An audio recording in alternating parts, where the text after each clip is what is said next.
Well, good morning. Here we are again with Talking Racine. We've got Mr. George Myers. Morning. George is suffering with a little bit of cold. I hope you feel better by the end of the show, George. Good. No. Mr. Jim Spodek, our producer, and I'm Dr. Ken Jorgen, your host. And, did Jim is the producer. He's the guy in charge. You didn't call him ever asking, how you guys doing or anything like that? What's, are you happy? Yeah, I think that's important to know, don't you? Yeah, we did that study, and I found out we're going to change a couple things, but yeah. We did a study. You did a study? I did a study. You don't have to know what it's in it. What? So you're not going to share the results? No. Matter of fact, you paid for it, though. I paid for it? Yeah. Jeez, it sounds like the city. Vaguely, yeah. Yeah. Didn't the city do a study on the police department? I think the Mayor Corey Mason commissioned a study to study the morale of the police department and spent, I've got a figure of $118,000 here. Apparently, yeah, and counting, because apparently it's not done yet, even though it was reported to be done, but now again... Well, my understanding is it's done and paid for. Correct. But now they're fact-checking it? Does that make sense? You hire a company that specializes... Fact-check a study? $118,000. You would expect that the people that do this, they do it for a living. Well, that's what studies are all about. It's getting the facts. Yeah. So that you can make a correct decision. So who is checking the facts on the fact checkers? Yeah, who's doing that? Is staff looking at it? Is staff down at City Hall reviewing the work of these professionals who charged $118,000? That's it. To make sure that they did the right thing? Remember, George, I wouldn't say something like, well, they want to just make sure that the facts are politically correct. That's could be. I can tell you, man, you know that this thing is ladled with some issues in there, and it's like we don't want those issues to come out, and that's really what it's all about. We're going to fact check the study. Why didn't they fact check the fact that they were going to have a study done for amount of raises that were done for the city employees? Why don't they fact check to find out, are they... That would have been a good idea. They're no fact check. There was millions of dollars involved there. $3.1 million. But they don't fact check that one. That one went through, no problem fact checking those facts. But this one here, they got to check the facts. Now, why did they want that study? They wanted to make sure that the policemen were happy, they were functioning satisfactorily. That was the idea. The morale was reported to be low, so let's find out what's going on. Right. Maybe they found out something they didn't like. Well, here's the thing. When you do a study like that, not everything comes out. If you actually do a real honest study and it comes back maybe not in your favor, or you feel like there's some questions about it, you know what? You got to deal with them. You just deal with those issues. If those issues are on the table, you got to deal with them. That's what leadership's all about. To change the facts to fit the mode of what you want it to look like, that's not leadership. Well, I would think that when you're doing a study of this nature, to study the morale of a workforce, that you would actually communicate with the workforce. That'd be a good way. So that is where you get the facts. Now, are they implying that the officers cannot be trusted? That they came up with the wrong facts? There's something way deeper here than... Yeah, the whole thing just smells a little funny. Yeah, I agree. Speaking of funny smells, here's a funny smell for you. $75,000 worth of odorama coming from Attorney Cohen and his cohorts in the what would you even call it? The prosecution? Of open records? Yeah, the judicial entanglements that have involved Alderman Sandy Widener. $75,000 so far. Silly emails. So far. Yeah. And that's just... and I actually believe it's more than that currently, but $75,000 is reported, and we've got the invoices, and we're just going to leave it at 75 right now, but that's definitely going to increase. And if they follow the pattern that was established with the suit that John Dickert, former disgraced Mayor John Dickert, had against the city, wherein he sued for his legal expenses, they're going to have to pay for Sandy Widener's legal expenses too. Oh, absolutely, yeah. And if they start arguing that, that's going to be even more expensive. That's going to be another legal argument that's going to cost money. Well, this whole thing should have never started in the first place. That's the real thing. It was some simple emails that she asked the information of because it's being used against her in an ethics charge. So let me see the emails. And they said, no, you can't see them. Well, you know what it's about. It's about the person. It's about not even these emails. It's about the information that is being given. It's about control, is what it's about. Absolutely. Yeah. We're going to keep all this information quiet, and you know the amazing thing that it went as far as it did, and now you've got Wisconsin, you got the newspapers, the Wisconsin Open Records Council, and the numerous other organizations now really bearing down on this thing and have applied the pressure. So, which is a good thing. So you do have some watchdog groups out there that are taking up the cause. And outside observers, from what I have seen, are unanimous in their condemnation of what the city has been doing. And there were some. I mean, I just read a few quotes from the Bill Loaders from the Wisconsin Open Records Council, and he was he hit it the nail on the head that the people of Racine should be furious about this. Yeah, and I agree. So get angry. Anyway, well, look, that's 75,000 and counting. Then we got another 118. We're looking at $250,000 here, just in a couple of items that we've covered here today. So. Now, what could you do with a couple million or a couple 100,000, just say on street repair or? Well, it's 3 years of street lights. Yeah, there you go. Yeah. Or alley repair. I mean, this is the type of stuff that it really needs to be looked at closer by the Common Council. But I just don't have any faith in the Common Council to do any of this. Yeah, they've been a disappointment. I just. Largely just a bunch of nodding heads down there. Yeah. So now we got an election coming up tomorrow. Tuesday. Right. So if you haven't studied it yet, it's a primary election in the 1st District and is it the 7th? 13th? 13th. 13th. 13th. 13th District and the 1st District. The 1st and the 13th. So if you're in either one of those districts, do a little cramming, do a little studying here and find out who your options are. And my personal recommendation would be look for somebody that's going to shake things up a little bit. You know, I mean, don't look for somebody that's going to support the status quo. Yeah. Right. We don't need another rubber stamp. I would look for somebody that's, willing to ask some questions. There's too many people on the council are just willing to ride along and keep quiet and try not to do stupid things. Let's get out there. Well, they look stupid not doing anything. It's hurting. It's hurting. Yeah. It's dragging the city down. There's no oversight, George. There's no oversight on the council. So if the council, the one that the governing body that has no oversight, well, it's like an unruly child. To let them go wild. Well, that's what's happening. 118,000 for this, 75 for this. Yeah. It's just common sense. Are we going to count the $250,000 for the increased staff for Corey Mason? Yeah, his campaign staff that he's brought into City Hall. Right. And that's pretty harsh to say that, but. Boy, you read the bios on these people coming in there, and prove me wrong. Two of them, it's all political. The other one has at least got some stuff with Wheaton. Right. I mean, but nobody asks questions, George. Nobody asks a single question. It's just amazing. It's like, it looks like. I mean, I would just those people should know that if Corey Mason were to lose his mayorship, guess what? You're out of a job because you're there for Corey Mason.'re not there for the city. Right. And somebody moves in, let's say a Sandy Widener or anybody moves in and takes his place. You're no use to the new mayor because you're there. You're a Corey Mason. Well, we're getting an awful lot of people of power and influence who came into Racine from other communities. Yeah. Well, two of them are. Well, actually, all three of them. And Amy Connolly. Oh, yeah. And Jim Palahniuk.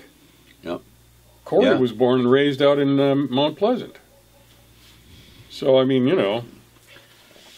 become very political. Well, that's the problem. I mean, once your city becomes a political party, are you really, are the citizens benefiting? I mean, all citizens. We can target a few to, adhere votes or get votes from, but are you really running a city or are you just running a political party from City Hall? Well, what I see is I see that the staff at City Hall is mostly concerned about the staff. Right. Exactly. They're not. Only secondary is the constituents, the people, and they are a concern as to the degree of the noise that will be made if they do this next action. Right. Yeah. Right. That's all they're looking at. That's when Palahniuk. I mean, are we going to get the citizens aroused? Yeah. When he tried to change over the garbage thing, he had all these hearings around town. He wanted to keep the noise down for what he was doing. He was making the change for his people. for city employees. Right. Right. He wasn't doing. Well, we see that same thing in the city development. It's like we got these great. We don't look back and say, listen, we lost millions and millions of dollars fraudulently, but yet we're going to move forward. The next big super. Well, they don't look back at all. I mean, millions of dollars have been just dumped away. Well, we got to move forward. Yeah, amazing. Right. Let's not talk about things in the past. Let's not get caught up in negativity. Well, there's no. It's almost like the things in the past weren't big enough. You got to do something bigger. Well, that's what Foxconn is all about. Right. I mean, it doesn't get any bigger than that. That's, not much. That's as big as it gets, and it got bigger here recently by $100 million, but it's coming the other way. Foxconn is donating $100 million to the University of Wisconsin in matching grants to fund engineering research at UW-Madison. Right. Now, that was done, Pretty I think, impressive, earlier this year, yeah. And they came in and donated $100 million to the university, the largest endowment I think the university ever received. Yeah. But now that Foxconn, and, we were probably the first ones to say anything that, was questioning Foxconn's, I don't call it legitimacy, but I would call it their commitment. Their intentions. Yeah, and their interests. And I mean, I know that we talked about this before, that the negotiating skills of Foxconn is, I mean, there you go. Yeah, and I think, he's world class. Yeah, truthfully. And I think the Bloomberg report that was just recently came out, I think spelled that out.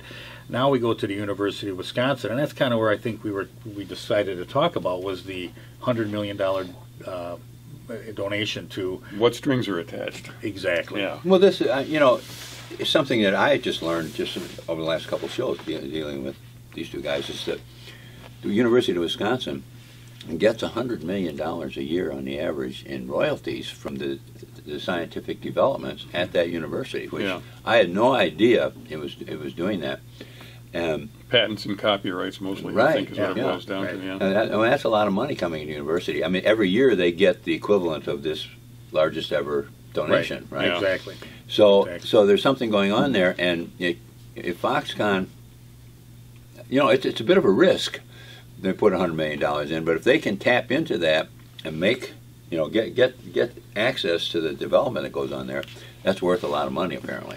Well, I mean, and they should benefit. I mean, when a company comes in and puts that much money in, but it's the structure of the agreement that people are upset about, and there's people up in Madison or specifically this is where the negotiation Teaching comes Assistants Association. How they negotiated out in the farm fields in Racine County, and how they negotiated with University of Wisconsin. Well, didn't Bloomberg say if there's a dozen people in the room negotiating, Terry Gow's the only one that'll walk out with his pants on? Yeah. Pretty much. So that's the concerns up here. Typically, when you have this kind of an agreement, there's going to be a couple different kinds of results that come out. The intellectual property could belong to the university, right, or it could belong to the company that's funding it. The company might come in and say, here's a big endowment, and I'm looking for specific things. Right. Some of it was in the University of Wisconsin. A lot of times agricultural item, because we're agricultural, forestry, industry. Exactly. And there's some great developments out of University of Wisconsin. I mean, really renowned stuff. And so a company will benefit from those developments.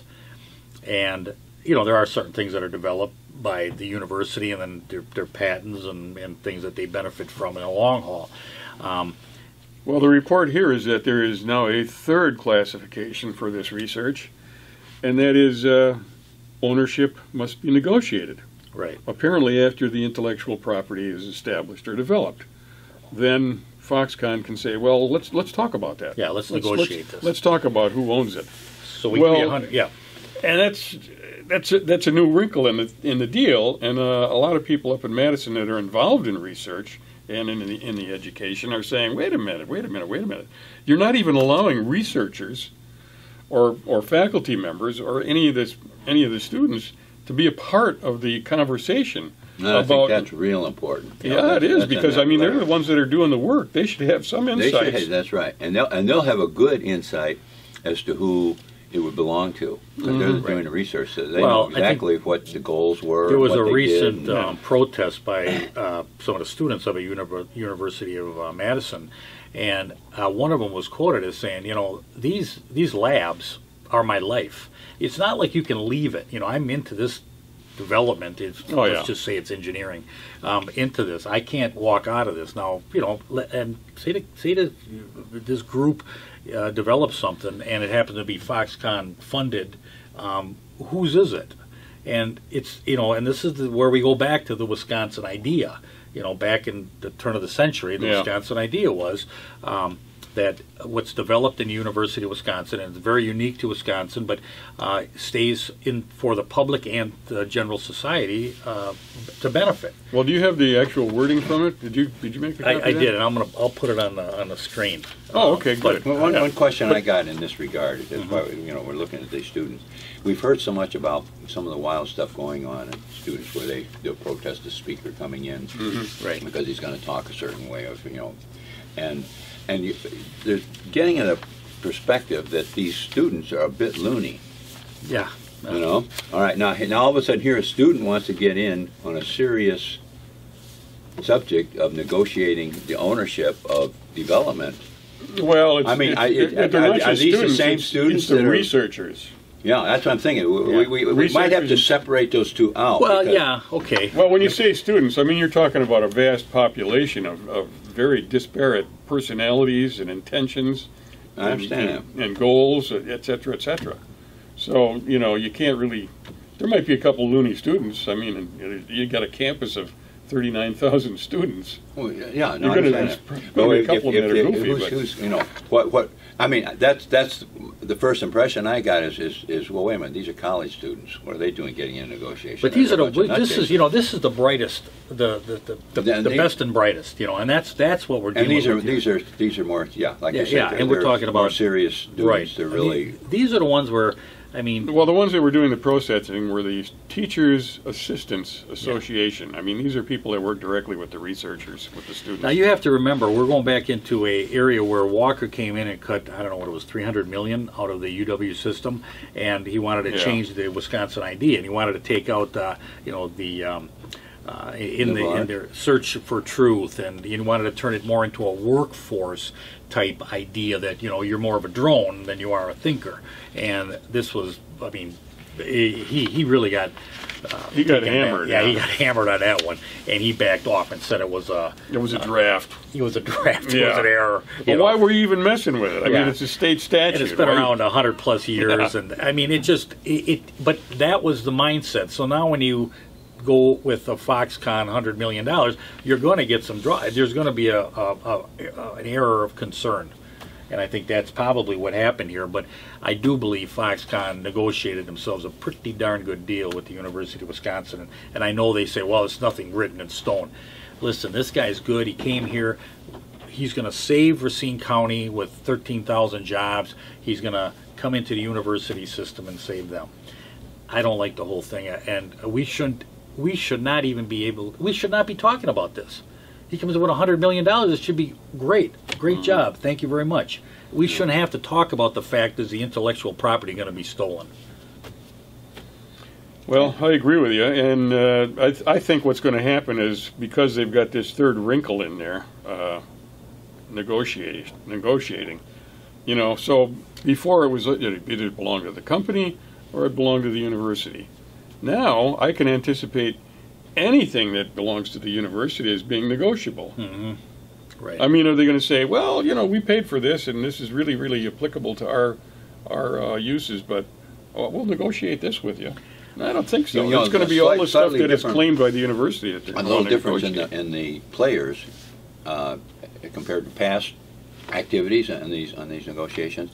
It was probably mostly United States companies and United States. Yeah. Right. Now you're dealing with a Chinese company and an American university, and their rules on contracts are very different. Correct. And, I mean, they could walk away with what we would consider intellectual property rights from the university, start taking advantage of them in China, and we wouldn't have anything to say about it. Exactly. An American company tried to do that. They would give lawsuits and say, hey, wait a second. Exactly. Well, that's been the biggest complaint about China for years, is that they're stealing intellectual property. Well, now, you know, and that's what I'm saying is that's where this gets really different. And when you're negotiating something, I'm not even sure how Well, that's where you got to bring in these people that understand how some of these foreign companies operate and bring them in negotiations. Remember we talked about when Foxconn came in, that should have been done right away. Right. If they become a presence on the Madison campus, do you think they're not going to be nosing around, finding out what else is going on? Well, Absolutely. that's the thing. and they've made themselves a big presence on a campus. I mean, they've really they've established a beachhead. Yeah, exactly. And I mean, if I'm going to want research, and I have to spend $100 million to get it, and I've got a whole university. Well, that means you ain't getting any research, because I know I know your bank account ain't got no $100 million in it. But the fact is, I mean, it's a smart business move if you think about it. I mean, this guy didn't get to be this huge corporation by accident. You know, he made the right moves on a lot of time, and we're talking about. Well, it's always less expensive to have your research done at a university. Yeah, it just is. And you've got all these minds working on it. I mean, and let's face it. I mean, we're antiquated when it comes down to technology that's new today. They're not. These young kids are not. When I lived down in St. Louis, Monsanto was a big funder of research at Washington University. Yeah. How's Monsanto? Oh, jeez. I mean, there's just in Foxconn's defense, there has been other instances where corporations have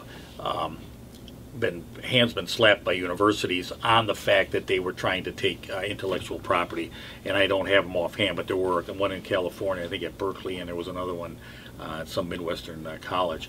But it's not totally unusual for a corporation to overstep their research boundaries, I guess. But this one here, when you have a part of it written in as a negotiation, that's worrisome. Yeah. Well, they asked somebody about that particular feature of the partnership, and here it is.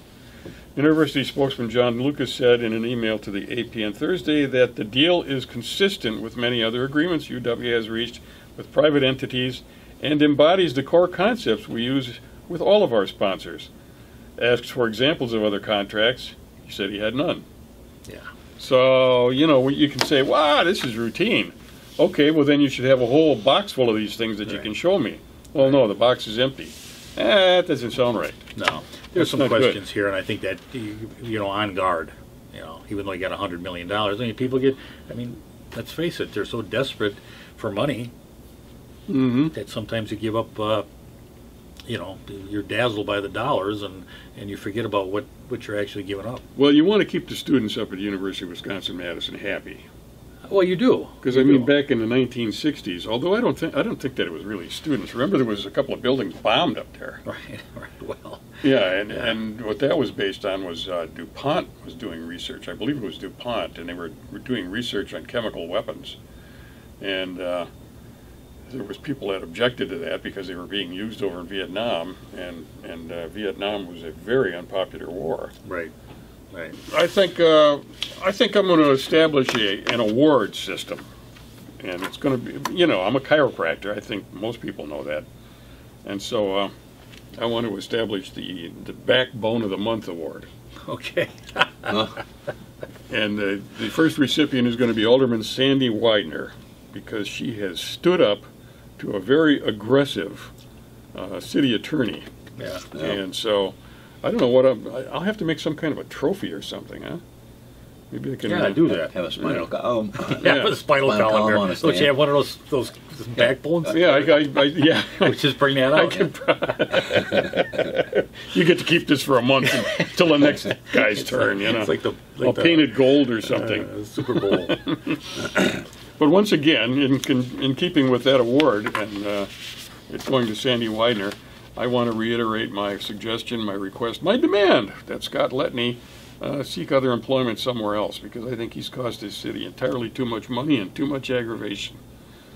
So, with that, we'll say be sure and get out and vote tomorrow if you're in the 1st or the 13th District of Racine.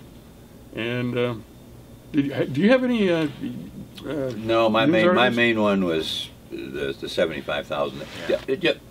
Just one little thing that we didn't mention.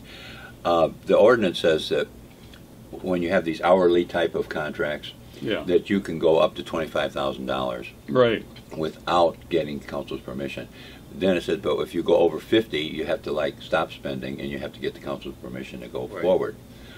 We're up to 75. And yeah, you're referring specifically to the legal entanglement that they've got Sandy Widener involved in. Yeah. We talked in the first part of the show about the $75,000 they spent. So they've gone over the 50,000. They've gone over the 25, and it's like the law means nothing to them. No. They figure they're up at the top. They're well connected. Yep. Everybody's covering each other's back.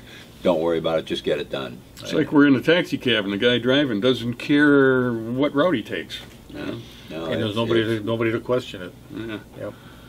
Well, that's it for today. This has been kind of a short show, but that's fine. We got to do that every once in a while. I'll give you guys a chance to get out there and enjoy the day. So you go do that.